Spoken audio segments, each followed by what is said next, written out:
Well, guys, it's over. Paul Felder saved the day. What a main event it was. We're recapping RDA Felder right now. What's up, Barnhill family? Welcome back to the channel. Yo. So Nick, like a true superhero, Paul Felder, a mustache and all, Right, swooped in, saved the day, saved the main event, and I think all things considered did an excellent job against RDA. right. I mean, there's not much negative to take away from that. You took the fight on 4 days' notice. You go 5 rounds, all 5 rounds with a former champ who looked. I mean, RDA looked as good as ever. He looked like he's really found his footing, and he did some things tactically that made it kind of a little bit less of an entertaining fight than maybe some people wanted to see. I thought it was still very entertaining, but he had to get the W, and Paul Felder's no walk in the park, even if he is coming in off of just 4 days' notice. Yeah, what was amazing to me was after the fight was over, he was a little more candid and transparent, and he said, listen, that was just all pure, muscle memory, technique that's ingrained in my brain just from years and years and years of training.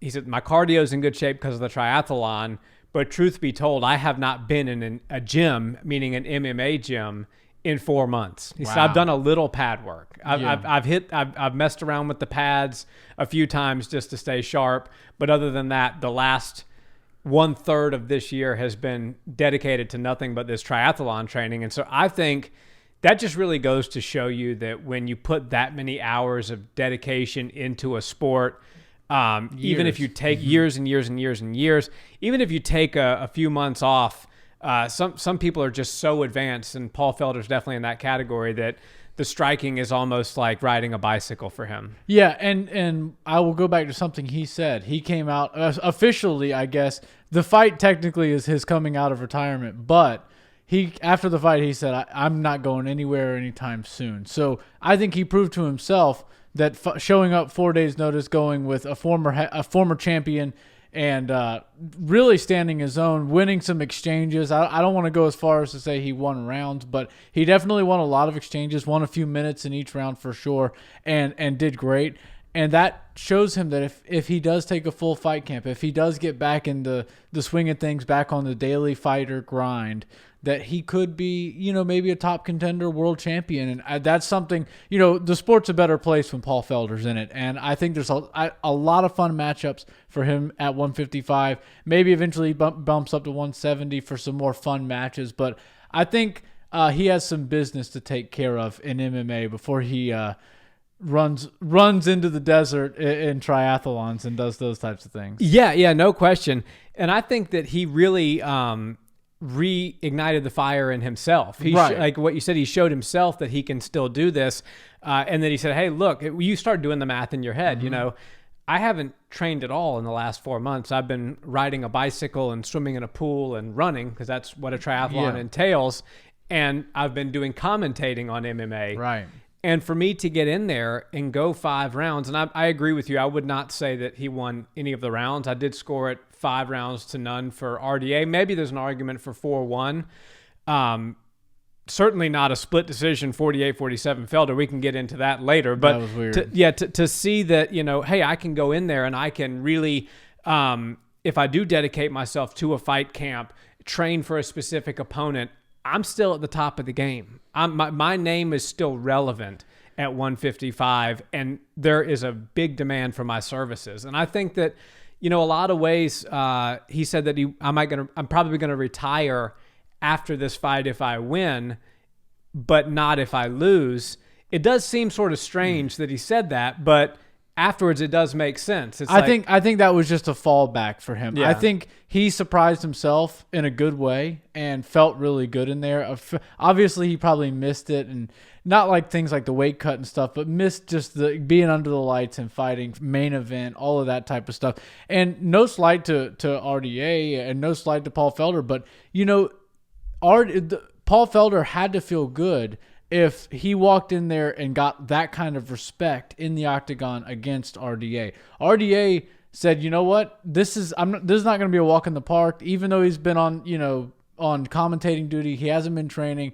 I'm not going to take this lightly and throw away my game plan. Right. He clearly needed to do certain things to get this win, and I understand that. RDA is known for having a overpowering grappling like he showed, and really good clinch work and stuff like that. So I thought that he executed a perfect game plan against Paul Felder, who proved to us that he was very dangerous all the way through into the 5th round. And Paul Felder should feel very good about himself that a former champion and now once again contender in the 155 division, which is, as we always say, is the hardest division in the sport, fought him with such respect and such caution. Yeah, and like I said, I didn't really give Paul any of the rounds, but I definitely gave him some of the exchanges. For sure. And you could see when RDA would get tagged, and Paul was starting a lot of these exchanges with sort of a jump in front hook followed by a 2. And some of those 2s, power straights landed on RDA. Yeah. And then you saw RDA mix in some really good feints and level changes and implemented the grappling thereafter. And kudos to him for doing that. But it is worth noting that as much of a task and as much bravery as it required for Paul Felder to step in and take this fight, I believe we also have to give that same tip of the cap to RDA, because, as you know, he was down in Brazil training for this fight.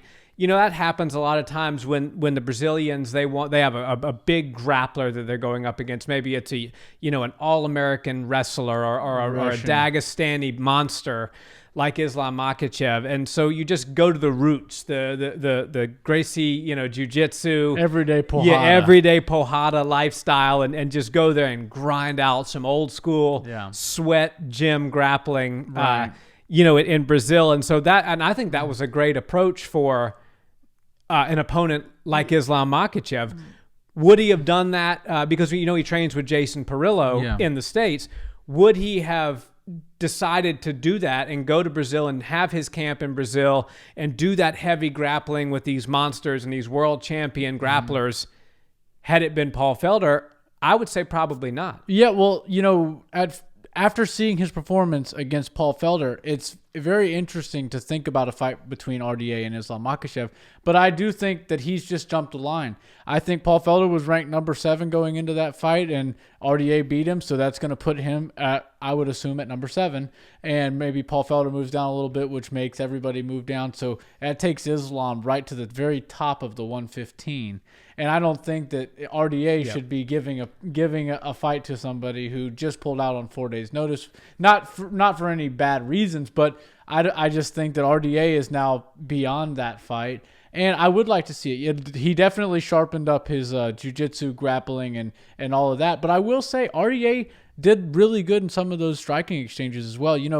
The whole striker versus grappler thing for this particular fight, you can say it was there. On paper, that's kind of the way it looks. You got a Muay Thai specialist, a Duke Rufus fighter, but he stuffed a lot of takedowns. He looked really good in some of those exchanges. Obviously, the Brazilian and RDA, he was able to get over on it in certain situations, but I think Paul Felder showed great grappling and takedown defense, and RDA showed great striking and takedown offense and stuff as well. So it's not as much just to chalk it up as this was a striker versus grappler. We saw the grappler kind of take advantage of the striker. I think it was a very well-balanced mixed martial arts bout, and the better man, who was more conditioned and more trained, had a full fight camp, got his hand raised. But Paul Felder's stock most certainly went up. Yeah, the stock for both of these guys went up. And I'll just point out that it's never so black and white as that, right? It's never a striker versus grappler. And if the grappler has the striker on the ground, then he's screwed,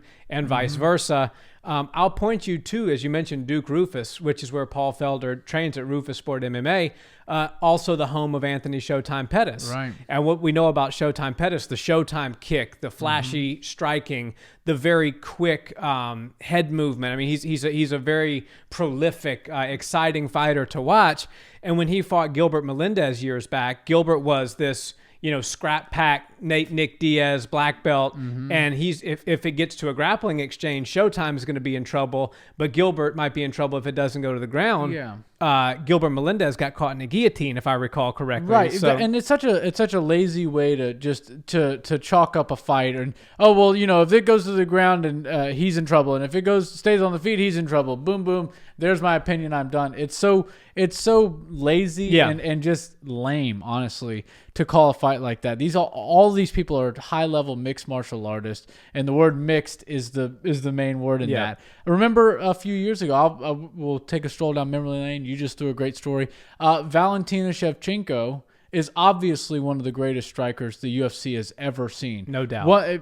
One of the most skilled fighters in all of the sport. And a lot of people like to bracket it, she's one of the most skilled female fighters. No, she is one of the most skilled fighters, period. Yeah. It's definitely time to drop the female. Right. Valentina is as skilled as they come. Right. And she fought years ago, before 125 was even a division, Juliana Pena. I think that's who it was. And she came in, and this girl is a slick jitsu fighter, and Valentina is a Muay Thai specialist. Yep. And so people were really lazy. They're like, and even probably the commentators, I don't know who it was, Joe Rogan, Daniel Cormier, whoever it was, if Valentina gets to the ground, it's going to be a little bit of trouble for her. And if Juliana Pena can't take it to the ground, then it's going to be a long night for her. Well, we saw Valentina catch a slick armbar that's still on the highlight reel and will remain there forever. So that's the thing, is these people, I know these fighters for the most part don't take too much into consideration when you hear those types of things, because they know the people that they're fighting in the UFC are dangerous no matter where they're fighting. Some are just better than others, but at this stage and at that high of a level, everybody can do everything very well. Yeah, no question about that. And I think that Paul Felder really did demonstrate that. Yeah. And I do agree with you in a lot of ways that RDA is potentially past the Islam Makhachev fight. But let's just say for a minute, hypothetically, the UFC still wants to make that fight. I think the odds makers showed that they were way off on those predictions, saying that RDA was a plus 260. Yeah. I'm sorry, plus 620 underdog in that fight. I think after what I saw with that just really slick feinting to level change, good takedown, good transition, good forward pressure and movement on the grappling exchanges, holding his own with one of the best Muay Thai strikers in the 155 division, and even landing some of his own really crisp exchanges, I think you'd be hard-pressed to see those odds come out the same if they make that fight now after seeing what we just saw Saturday night. Yeah, and it's so funny when they stood across the ring from each other and then the ref brought them close. You saw how big of a body Paul Felder is. Yeah. RDA was hanging out at 170 for a while, and he's smaller than Paul Felder, who's never really made that leap up to 170. And to think of the body type that RDA is, going up fighting Colby Covington, Kamaru Usman, all the big guys up at 170, and then coming back down, he's got to feel that weight difference fighting these 155ers as opposed. And after a fight, it doesn't take 2 seconds for us as fight fans to go, okay, what's next? Not just for RDA because he won, but what's next for Paul Felder? So I've been toying with some thoughts in my mind. I'm trying to figure out where do both of these guys go next. We'll start with Paul Felder. Where do you think he should go? I was thinking to myself, and I'm toying with this because I don't know, a fight between Paul Felder and Cowboy. I don't know if they've ever fought. Oh, wow. I think it would be a fun fight. I think it would be a fan favorite fight. You could throw it in the main event no matter what on a ESPN card or something like that. It would be super fun. It would be high volume striking, a fan favorite for sure. But then I'm like, he just went 5 rounds competitively with a guy who looked like he's ready to be a top contender at 155. Yeah. Cowboy, as of late, hasn't been able to really say the same. But maybe that is a fun fight to make. So, I'll leave that one there. I'd love to hear what the friends and the supporters of the show like to think about that one. And I would lean towards Felder in that one. But I will say Cowboy posted a picture on Instagram, Shred City. Yeah. I don't know how recent that picture is, but I assume it was pretty recent. At first, I thought it was a throwback, and then I did too. I mean, but he's shredded, and he said, "Hey, I'm coming back to 55." So that actually, I wasn't thinking of that until you just mentioned it. Yeah. But that does make sense. That's 2 big names. That's 2 guys who are known for their knockouts, known for their prolific striking. Guaranteed that wouldn't be a boring fight for as long as it lasted. So sign me up. And it would be perfect for a ESPN, a free card or something. Yeah. Oh God. You want to bring night? fans over on a free night?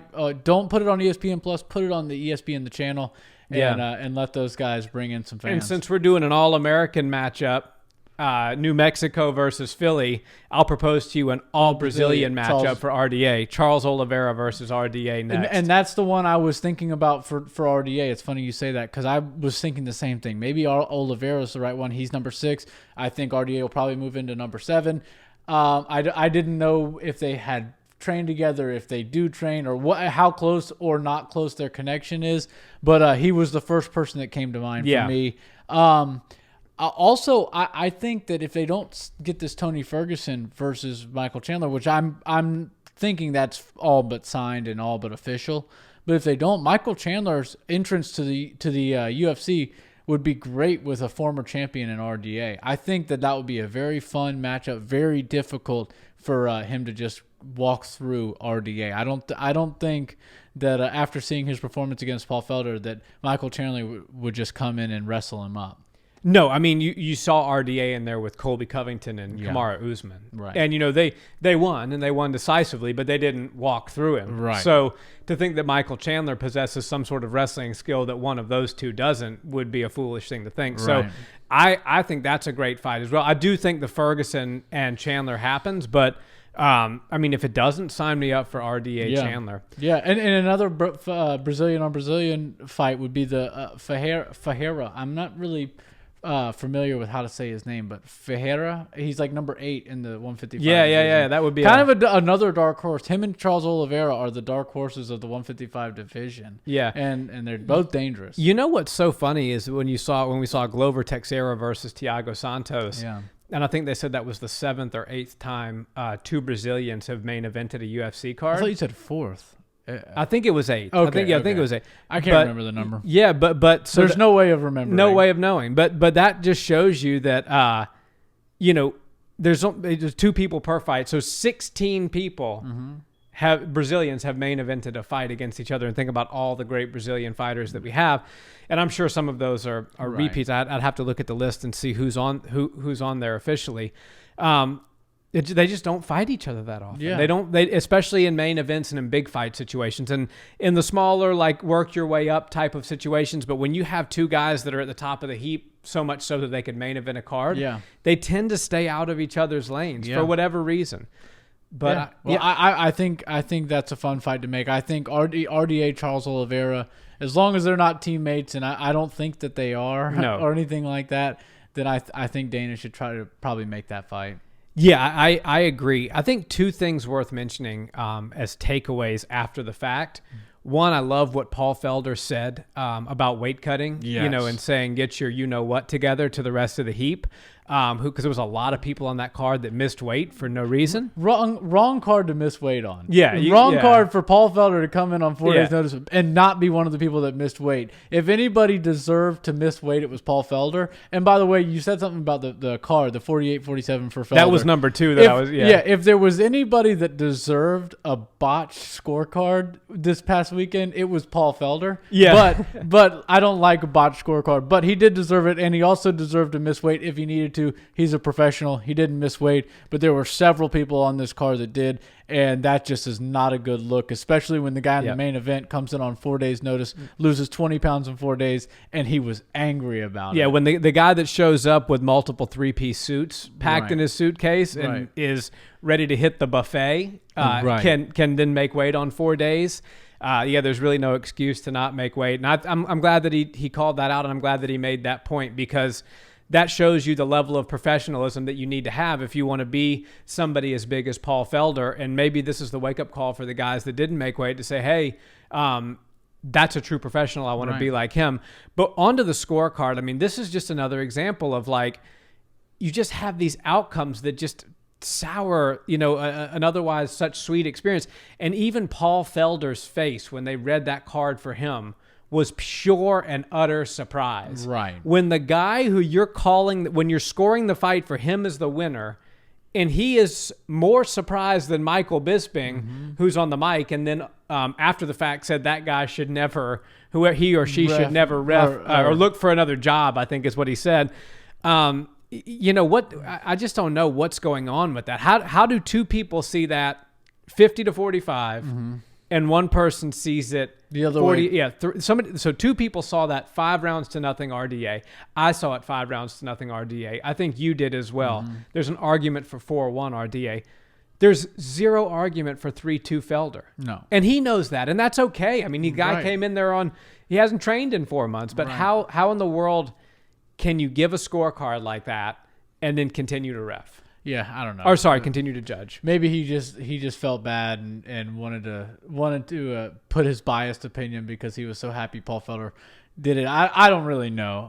Yeah. There's not much to say on it other than scoring in combat sports needs to get better, and it's always worse in boxing. Yeah. But it can't trickle over into MMA.